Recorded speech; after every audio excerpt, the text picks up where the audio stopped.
Dear brothers and sisters, if you haven't seen the movie on St. Oscar Romero starring Raul Julia, we encourage you all to watch it on YouTube. Oscar Romero was a Salvadorian Roman Catholic archbishop appointed in 1977, who was a critic of the violent activities of the government armed forces and leftist guerrillas involved in El Salvador's civil conflict. He spoke out in defense of the poor, who were powerless victims of widespread violence. This brought repeated threats to his life.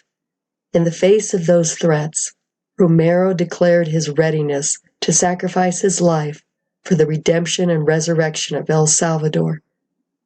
His advocacy for human rights made him a hero to many, and he was nominated for the Nobel Peace Prize in 1979. The following year, Romero was assassinated at the hands of an unknown assailant while saying Mass. It was later concluded that Romero's death had been carried out by a right-wing death squad. During his funeral, bombs went off outside the Metropolitan Cathedral of San Salvador, where tens of thousands of mourners gathered at what was considered one of the largest demonstrations in the country's history. Gunfire then rained down on the panic-stricken crowd, leaving an estimated 35 people dead and more than 200 wounded from the violence and subsequent stampede. St. Oscar Romero was determined to do his part to end the oppression of the poor and to help right social injustice in his country. In 2015, he was declared a martyr, and in 2018, he was declared a saint because a Salvadorian woman was terminally ill, and her husband began seeking Romero's intercession for her healing. After he prayed, she was instantly cured, and the doctors could offer no medical explanation to the woman's miraculous healing. Why share this saint's story with all of you? Because the Lord is calling us not to be timid and go along with the status quo when we witness injustice all around us. When we see the vaccine being forced on the little ones and the unsuspecting, He wants us to step out in faith and arise to help those who cannot help themselves or have been so beaten down by society.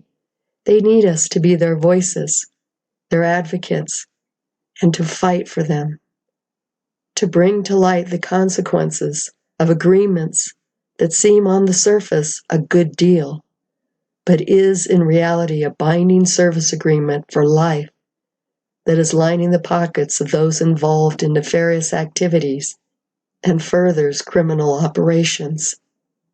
You are probably asking yourself about now, well, what can I do? Seek the Lord and ask Him how you should begin or how you can expand your ministry. A friend of mine and a girlfriend of hers started once a week delivering sandwiches to the homeless. At first, she couldn't give the sandwiches away, as everybody ran and hid from them.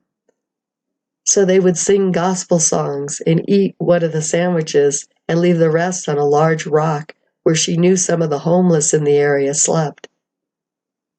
Then she and her friend came back the next week, and then the next week, until finally a homeless man said, "Thank you." And so began their healing food ministry. Jesus is calling us to be prayer activists, to pray and act.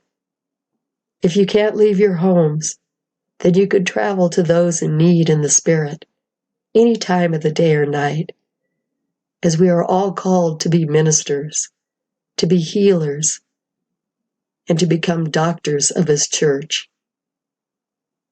God bless you, dear heart dwellers.